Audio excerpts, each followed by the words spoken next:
Welcome to the Elizabeth Cunningham Show, Courageously Expanding Love with me, Elizabeth Cunningham. My mission is to expand the conversation of love in the world. Is it possible to have deep, loving, healthy relationships? Have you ever been curious about having more than one relationship or partner at a time? Get ready to transform in love, be courageous, and set yourself free. In this show, we talk about relationships, sex, love, and the ways we wish we could be, but never thought were possible. The Elizabeth Cunningham Show starts now.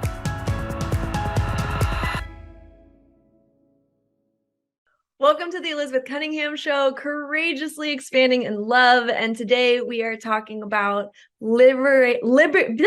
we're speaking English.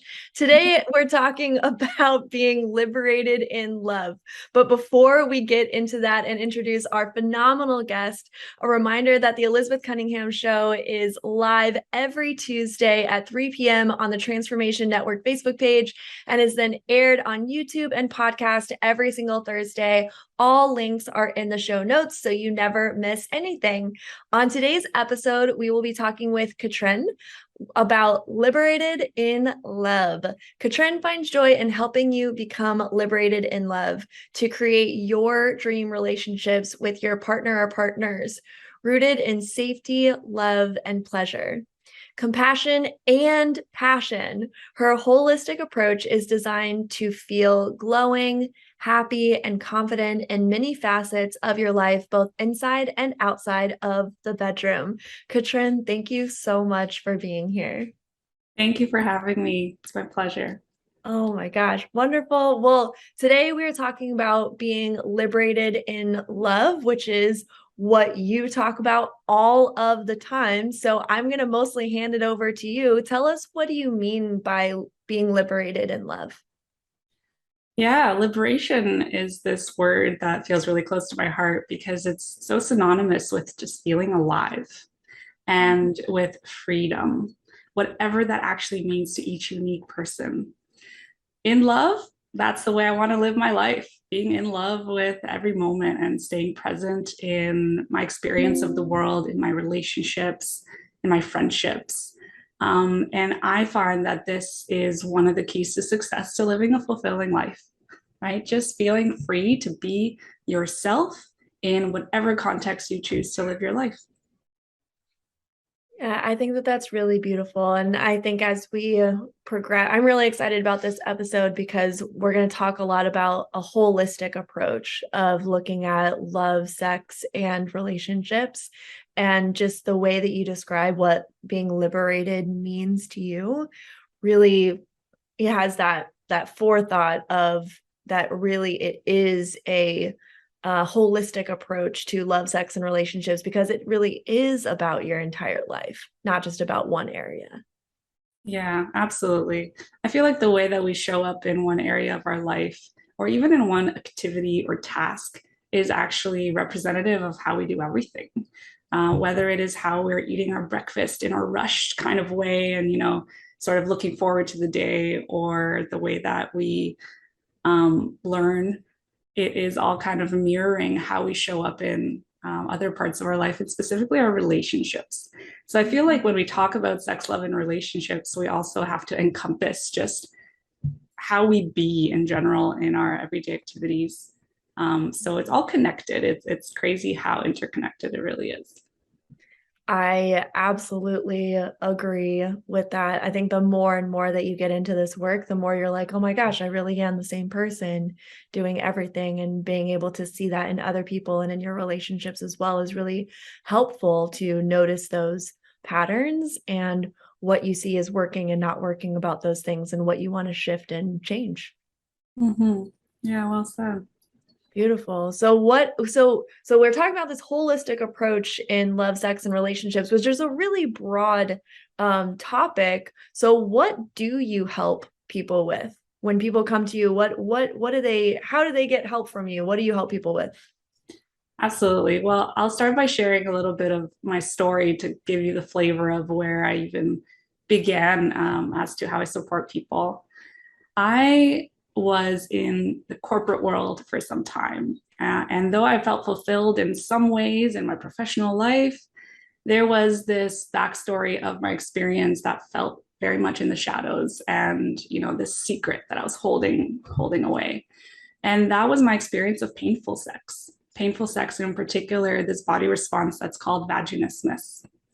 Vaginismus is kind of like having a panic attack in your vagina, because it is when your pelvic floor muscles involuntarily contract, making it either impossible or extremely painful to have any sort of penetration. And this doesn't only include PIV sex, penis and vagina sex, but using a tampon, having a pelvic exam, etc. And so it was a really private pain that I was going through. And I honestly thought, I'm the only person in the world, because if you go do the Google search, it felt like a black hole of nothingness related to other people's stories that, you could potentially find some comfort in. Mm. So the way that I overcame vaginismus was a holistic approach of emotional healing, finding and embracing my authentic sexual self, who that woman really is, having the fire, the spark come alive in my eroticism, and of course the physical healing that was related to vaginismus. But since then, I've noticed that the way that women had come to me to find some support and guidance in overcoming vaginismus was really applicable to love and relationships as a whole, and even a foundation of that, of finding safety, not only in our eroticism and sex, but finding safety in the world and how we interact with the people in our lives. So today, what I help people with is creating this sense of safety, which naturally leads to curiosity and then leads to pleasure in our lives, that in a way that feels authentic to us and how we want to run the game of love, if we choose to call it that. Wow. Well, first of all, thank you so much for sharing your story. I agree with you. I think that it's not talked about very much. The only time, actually, the only experience that I've had with like a story being told about vaginismus was like on a Netflix miniseries, but they didn't even name it that. It was just like this woman was experiencing really painful sex. And she was in a very strict religion where she needed to be making babies. And so it was like the main story was like her escape from this really strict religion, but like that's how it started.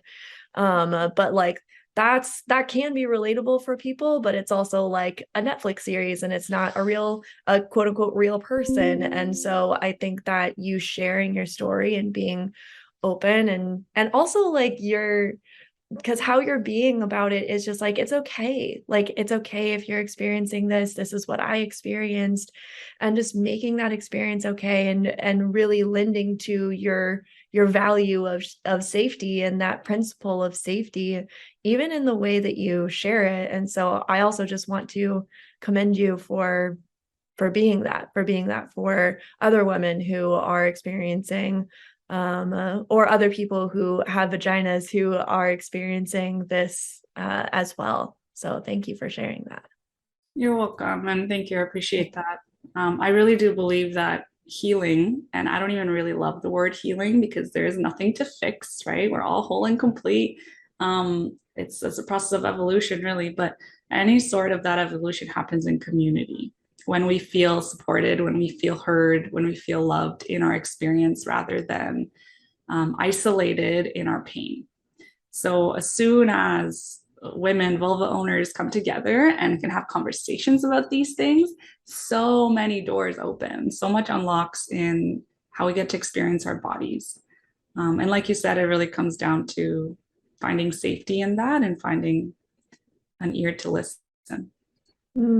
Yeah, absolutely. So now that you've had this experience and you've started to have people who've come to you for this help, and you're creating this community as well, like what do you see is unfolding now? Like what's the thing that you see that is, you talked about holistic approach as well, but what are some things that you see that really help in when people are dealing with this?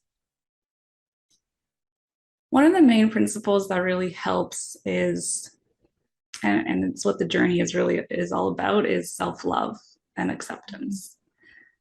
So part of what's opened up from the beginning of my work in supporting women overcoming vaginismus is this underlying layer of like, what are the things that we shame ourselves about and feel guilty about in our lives, or things we try to hide away about ourselves that actually mask our authenticity? And Gabor Mate, he puts it so beautifully. He says we have two main needs. One is the need for connection, acceptance, sort of like being loved, and the next is our need of authenticity. And as soon as our need for connection is sort of, um, I guess, challenged in some way, we always, as human beings, stick with getting the love, but we throw the need for authenticity out the door. Mm. And hence we lose ourselves. And so overcoming vaginismus, creating fulfilling relationships is about finding ourselves again. And that's part of what has really opened up in my work with people, and how I support couples and multiple partners in relationships. Beautiful. Yeah, thank you. Well, we are going to take a break.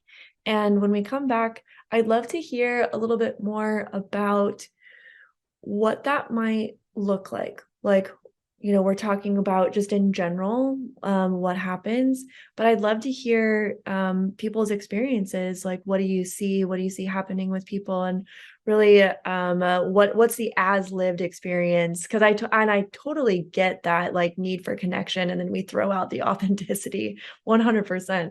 But when we come back, we're going to dive a little bit deeper.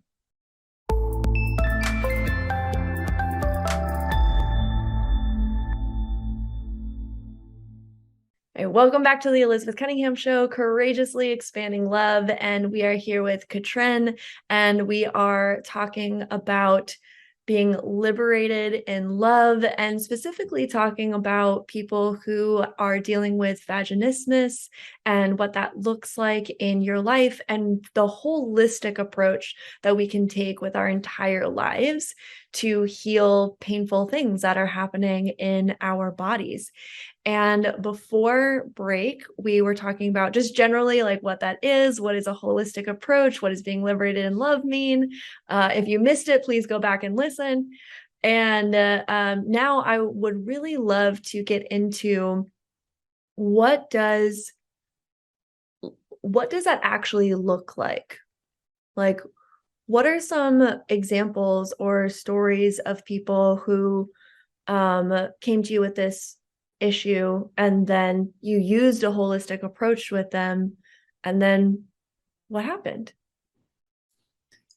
Yeah, I love looking at the reality of it, right? Because we can talk Yeah. theory all day, but unless we actually understand what are the impacts, we can't Mhm. really imagine where we're even going. And it's important to visualize that before we can get there. Yeah, absolutely. Um, so here are some examples, right? Perhaps somebody decided to wait until marriage to have sex. And by sex, I want to note this as PIV sex, right? Because we could have so many other forms of sex, and our society unfortunately defines sex so narrowly and how it's represented in the media, for example. Hmm. But they're looking forward to this, whether it's on their wedding day or at any other point, right? Maybe there's some nervous energy around it. And as soon as they try to have PIV sex, they feel like there's a wall there.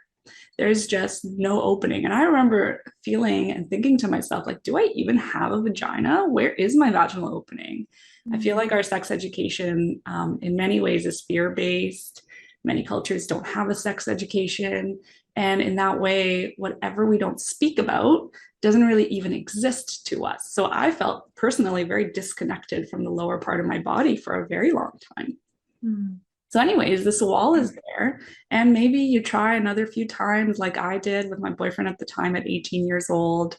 And maybe there's some penetration starting to happen, but it feels excruciatingly painful, like a knife that's been warmed over a fire and then inserted in you. Oh my gosh. So, as you might imagine, this experience is super scary. And all of a sudden, we start having these questions of, like, all right, I knew first time sex was supposed to hurt, as we're being told in society, but is this really normal? Like, I'm starting to think like this shouldn't be the way that it goes. We head over to our doctor. Our doctor, unfortunately, often isn't very helpful. I remember mine telling me to have a glass of wine and relax and just breathe, or maybe that my body's just not ready for it and I should just wait. And so we feel very disempowered. Yeah. Aside from this picture that goes on in the bedroom when it comes to sex, what also happens is that we lose our sense of confidence with our eroticism, which I like to define as like our life force energy, our aliveness, our passion in life. And our relationships might feel stale. Maybe additional challenges come up, communication kind of dies down because we don't want to think about the thing.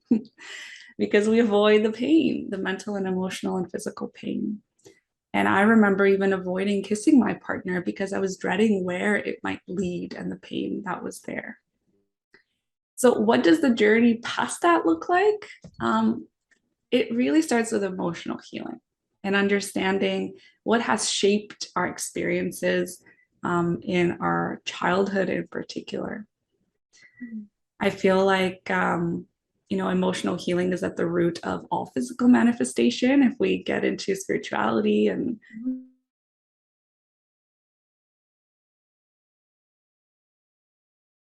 follows. Oh my gosh, I absolutely agree with that.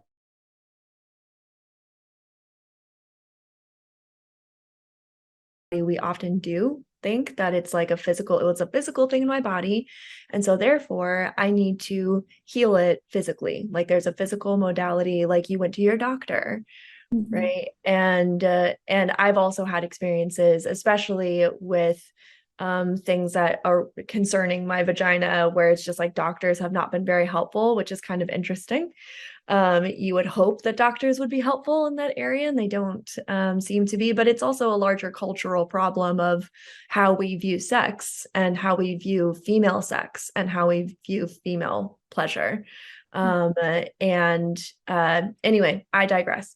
But I completely agree with you that everything starts with your emotions, or yeah, even your spirituality as well.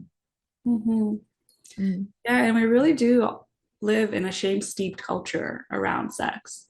And so part of emotional healing is understanding the factors that have contributed to that for us, whether it Mm. was specifically related to sex or it may have been related to our experience of relationships or the gender that our partner of interest is. So for me, fear of the masculine was actually a really relevant component to this. Not because I had fear of the masculine related to eroticism.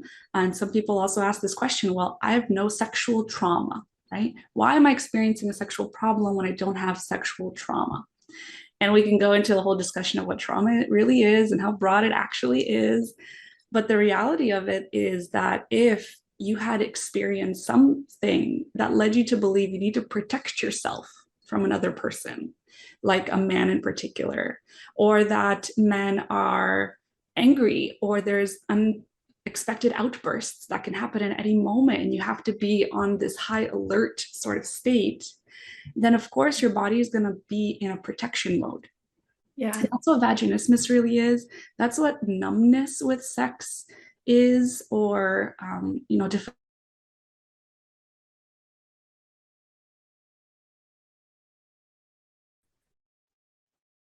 That makes absolute sense.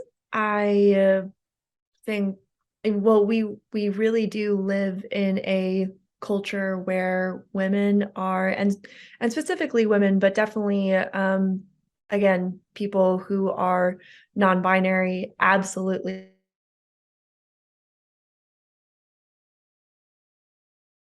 to protect yourself.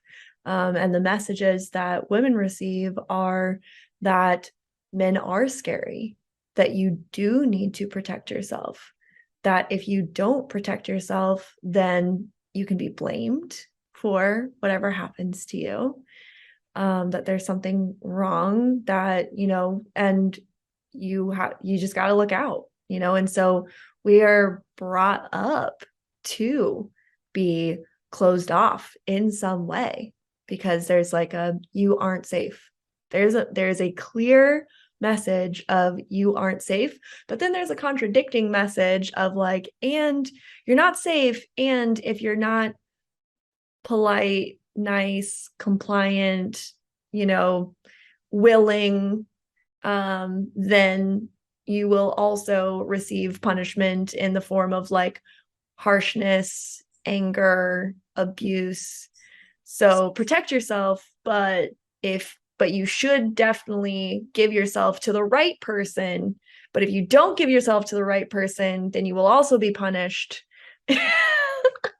Yeah, These are all the messages that I received loud and clear throughout my entire right. childhood and all the way up until I was like in my 20s, and they still happen, but I just know that they're not true anymore. Like that's the only difference, is I don't believe them anymore.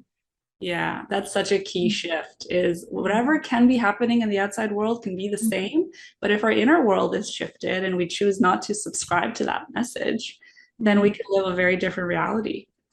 And like you said too, like find that one person, which is in its way, in itself, a limiting viewpoint of what relationships can really be like, right? Well, who says it's one person, right? Can we share love with more than one person? Mm-hmm.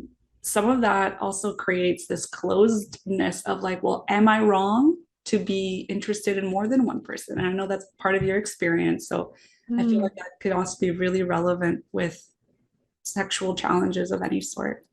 Mm. And I love that your definition of sex and eroticism is also broader as well, because I don't think, well, first of all, we're not even taught about eroticism in the first place. Like I didn't start learning about eroticism until I started doing this work. And I was like, oh yeah, there's this thing called eroticism. And I was just like, oh yeah, that has something to do with porn, right? Like, you Yeah. know? And it's like, oh no. Like, and so I love that what you said was, you know, eroticism is like a life force. It's passion. It's like something that lives inside of you. It's like it's an experience, it's an emotion, it's, you know, it's so much more than that. And yeah, so what are some any other ways that you think that people might feel stuck in where they're at right now? Yeah, ways that people might feel stuck.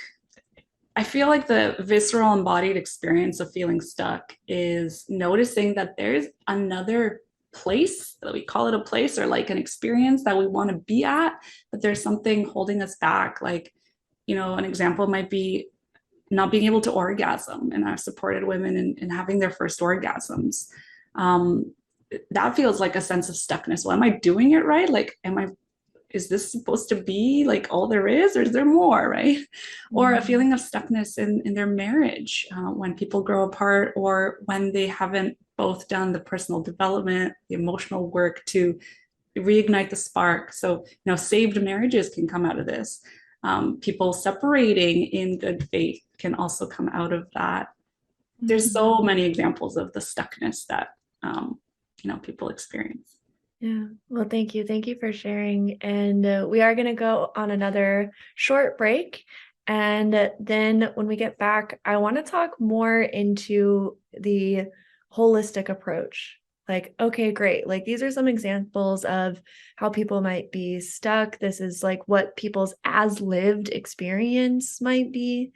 And so now let's move into the holistic approach. Okay, what can we do about that? All right, so when we get back from break, that's what we'll do.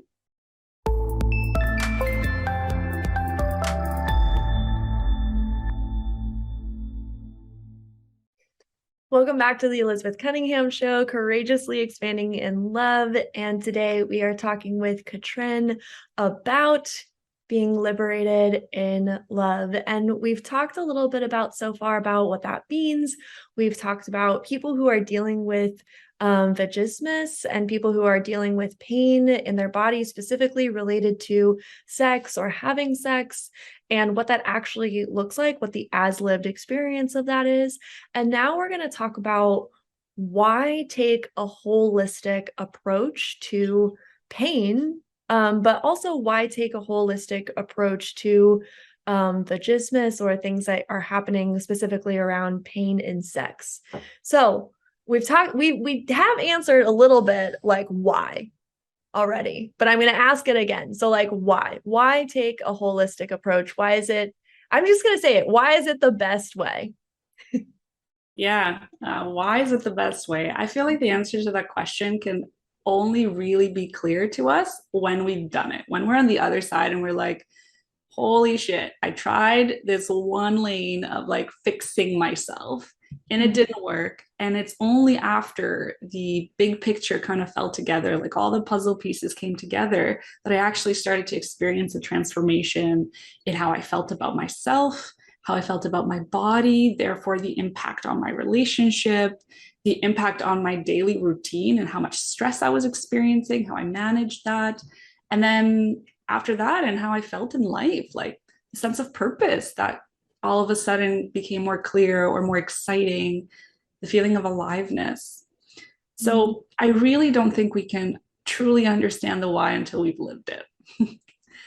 But Ah, it's the paradox of it. It really is. It's just like, why take the holistic approach? Well, because you'll thank yourself later. yeah, yeah. And in some way, I mean, if you hear this message of, well, just do it and you'll see, of course, that doesn't sound very motivating. So here are some examples as to what I've learned and therefore what you can kind of like hold on to as you discover your own why. Um, One of the pieces is that the body is so much more involved in a journey to healing, if you want to call it that, than we may have thought, because trauma really is held in the body. So trauma is often, you know, thought of in a very narrow way, where in the context of sex, maybe, you know, trigger warning, I'm about to use the R word here, like if you got raped or something like this. But really, trauma is about what has happened inside of our body as a result of the things that have occurred in our life. And it's really not about the nature of the event, it's about the impact of the nature of the event on you. And it's also not about the intention of the person, it is simply the impact that this event has had on you. So, one event may not be traumatizing for one person, but it may be incredibly traumatizing for another.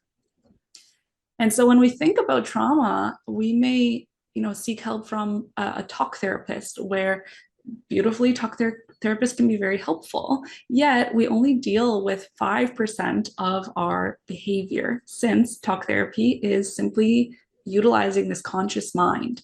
How we're having a conversation right now, we're almost like speaking, we're analyzing perhaps, but we're using a very small section of the mind that then leads to our behavior. And 95% of our experience is shaped by what we call the subconscious. And really, the subconscious mind doesn't necessarily live in the brain, it's the experience of each cell in our body. And Bruce Lipton's biology of belief can kind of showcase some of the science around this. So, holistically, we got to be looking at the iceberg underneath the surface to understand what is driving our behavior and how can we shift it. So, cue the body, cue somatic experiences. How is it that we can unlock what we've been carrying with us, these layers and layers of pain that have sort of suppressed also our authenticity? And how is it that we can start to shed those? How is it that we can find safety in letting go of the pieces that we've sort of taken on as who we are, but really they're a consequence of what has happened to us rather than who we actually are. Hmm. Yeah, I'm just like I'm letting that kind of soak in because I think that if we understood that, and I say we as a collective, I think that if we understood that we would live in a very different world. If people understood it, like exactly what you just said. I'm like holding myself back from paraphrasing it, because I think how you said it was really beautiful and really poignant. And that if we just understand that only 5% of how we're being is that conscious part, And the other part is that 95% of subconscious, and subconsciousness isn't the mind. It's also the body. It's also your cells. Um, and I'm going to have you, once we're done with the show, I'm going to have you repeat that resource back, and then I can put it in the show notes. So biology of, what is Believe. it? Biology of belief. Okay, great. So that way we can put it in the show notes as well. Yeah. Thank you. I think that's all I have to say about that is thank you. You're welcome. Yeah. I'd love to expand on that a little bit because there are Yeah. tools that I've discovered that are amazing for the actual practical pieces of Yeah. reducing Please trauma. expand. Mhm. Yeah. Well, Bruce Lipton supports this work called Psych K, which I'm a facilitator of. There are facilitators all over the world focusing in on different topics. But what this really is subconscious belief change processes. How can we reprogram what we picked up as kids when it comes to how the world is registered for us, right? So when we're little, we experience the world as a direct sort of result of ourselves. When I observe my parents fighting, the kind of meaning that I assign to this is I did something wrong. They're fighting because of me. How can I take control over the situation? How can I improve myself? How can I mold and shape myself into something that they are going to be happy with so that they stay together? Right? Mhm. See how we make it about ourselves? Like we're meaning making machines. Mhm.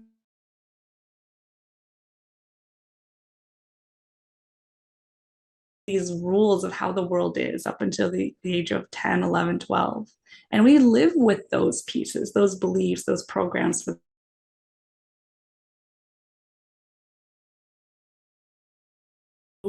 is to be able to understand what the programming is by actually communicating with the body rather than the mind, and then change it by healing past trauma and recreating the rules. And aside from that Psyche modality, there's also David Berzelli's work of tension and trauma releasing exercises that I also use with people I support because this is helping to downregulate the nervous system and actually release physical tension from the body.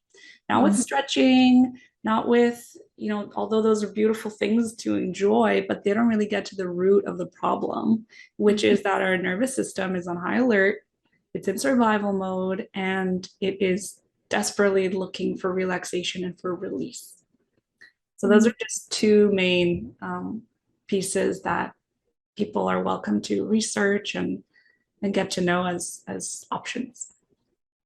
Yeah, no, thank you. And thank you for expanding on that. And I think that the more that this work gets out and available, there are so many resources. Like the more that I dive into it, the more I'm like, oh wow, there really are so many resources. But you do have to like look for it, right? Yeah. It's not just right there on the surface, being like, oh, good, there's an ad for transformational, neuroscience. Yeah. And I do deeply trust that people end up finding what is going to work for them.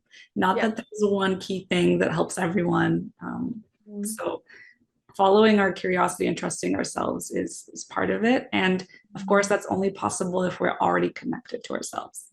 If we're living in the mind or outside of the body, when we dissociate, for example, like I used to do for many years, we're not really even connected to our intuition, to our knowing, to our inner world. Yeah. I actually just wrote a blog post this week. Was it this week or last week? Oh, time is weird. But it was basically about whatever gets you in the door, right? Because I was also very much like I'm a very driven person. I'm ambitious. I don't need any help from anybody. That's kind of like my mode and or had been. And so when it came to like a holistic view or approach of things, what actually got me in the door to my first like transformational it was a weekend was if you take this course, then you'll be able to make more money. And Mm, like part of me is a little embarrassed about like my former self, but like that's what got me in the door. yeah. And then from there, realizing all of these things, right? Realizing like, and PS, I did start making more money, but like that was like no longer the point anymore. I was like, oh my gosh, there's so much here that I just wasn't aware of at all. I was just living in that 5% conscious mind instead of like really seeing that larger iceberg underneath. And so I love that you said, people's curiosity will lead them to where they need to go. I absolutely absolutely endorse that statement. Mhm. Like my question of how do I make more money and build a business that I love? Because I did want to help people. Like that was the thing. I was like, I want to build a business that like really helps people and like really helps people in their lives. And so I was like, oh, this course helps people in their lives. And I think it's going to make me more money. So boom, there you go. I'm going to take this course. And that's what led to the rabbit hole that we are in now. It's fantastic. Yeah, I love that. That's what got you in the door. And for some people, what might get them in the door is having better orgasms or being confident on a date, right? But all of those pieces are actually going to slowly trickle into the core of knowing ourselves and trusting ourselves and loving ourselves. Yep. Amen to that. Amen. All right, we're going to take another break. And then when we get back, we're going to do our end of show wrap up. And for every single person who is like, oh my gosh, Katrin, I need to talk to you, we are going to let you know what Katrin is offering and how to get a hold of her. So, all of that when we get back from the break.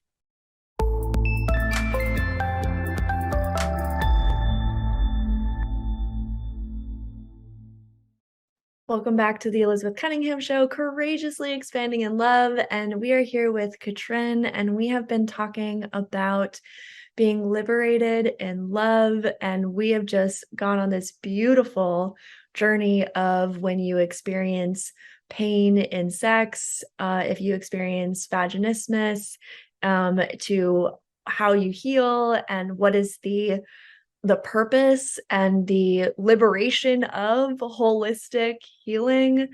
And it's just been a beautiful conversation. Thank you, Katrin, so much for being here. You're welcome. Thank you for having me. Oh my gosh. Okay, so in our last segment here, we are going to do our wrap up questions, and then we're going to talk about how people can get a hold of you and what you're doing, what you're offering. So that way, all of the people who are listening who are like, I must know this person can get a hold of you. All right, so our wrap up questions are, what does love mean to you? What does love mean to me? I think love to me is a way of being and is more so a verb and a choice of having an open heart, Mm. having an open heart to the world, and being accepting of everything that we experience. I think that creates for the most sense of freedom and liberation, which is all kind of what love is all about to me. Mm. Thank you. Beautiful. Thank you. All right. If people got nothing else, what's one thing that you hope that they got out of the episode today?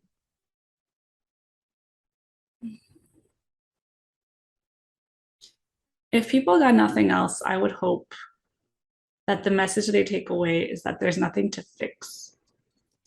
I feel like we often live our life with this destination in mind of like, I need to be there in order to feel XYZ.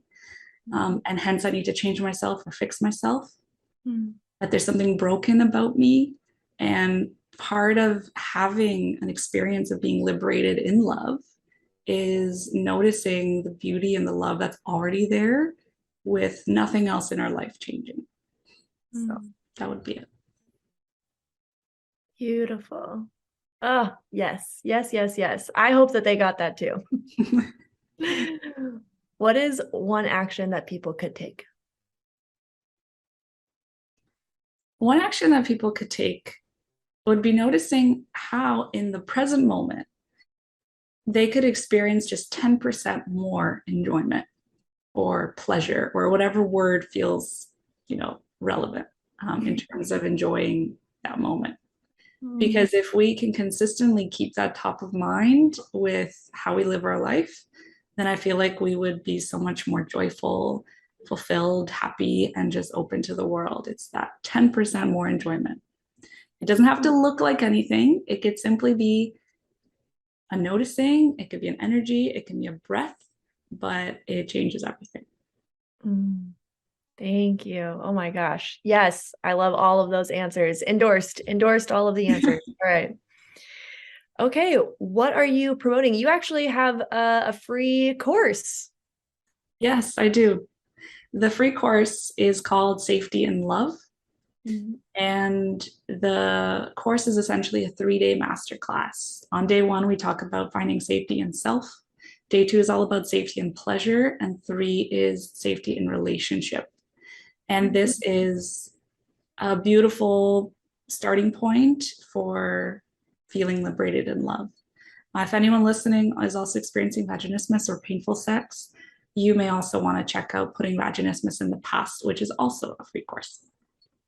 Okay. Oh, awesome. Yeah. Well, wow, you have a lot of resources. That's fantastic. Okay, so there's the Safety in Love, and then the other one is Putting Vaginismus in the Past. That's right. Yeah. And then what else are you up to? Is there anything else you're promoting? Yes. The most transformational work is really one-on-one together through a 4-month journey that I've called Sexually Liberated. And there's also a group program with the same name because, again, healing happens in community and sisterhood. So those 2 pieces are probably the most involved ways to work together and to go on this journey of play and pleasure to be liberated in love. If you check out the members area, you'll see a bunch of other pieces, but really the most customized approach is just meeting like this and having a conversation and experiencing what healing is like in the body rather than the mind. Thank you. And all of those links are in the show notes. So anybody who is listening, watching can just scroll down and then click on any of those things that you're like, oh, that is definitely me. I definitely want to do that. Or I'm curious about that. I have a question about that. Go click on the link and Katrin will absolutely take care of you. All right, Katrin, thank you so much for being on the show today. It has been an absolute pleasure. Thank you so much for the work that you do in the world, for the transformation that you cause for people, for the healing that you lead people through. Thank you. Thank you. Thank you. Thank you. You're so welcome. Thank you for having me. It was really a pleasure, Elizabeth, having this chat, and let's evolve the conversation in whatever way that feels right. Courageously expanding in love. That's what we're doing. That's what we're doing. All right. Thank you, everyone, so much for listening. Thank you for watching. Remember to like, subscribe, turn on the notification button so that you don't miss anything. We are live every Tuesday at 3 p.m. on the Transformation Network Facebook page. And we are also aired then on Thursday every single week on YouTube and podcast. All of those links are in the show notes as well. Everything you need is in the show notes. Show notes. And so until next time, everyone, keep loving. You have been listening to The Elizabeth Cunningham Show, Courageously Expanding Love with me, Elizabeth Cunningham. Tune in live every Tuesday at 3 p.m. Pacific Standard Time on transformationtalkradio.com, where we shed light on relationships, sex, love, and the ways we wish we could be, but never thought were possible. Learn to love yourself and create the relationships you want. Connect with me at elizabethannCunningham.com. That's elizabethannCunningham.com.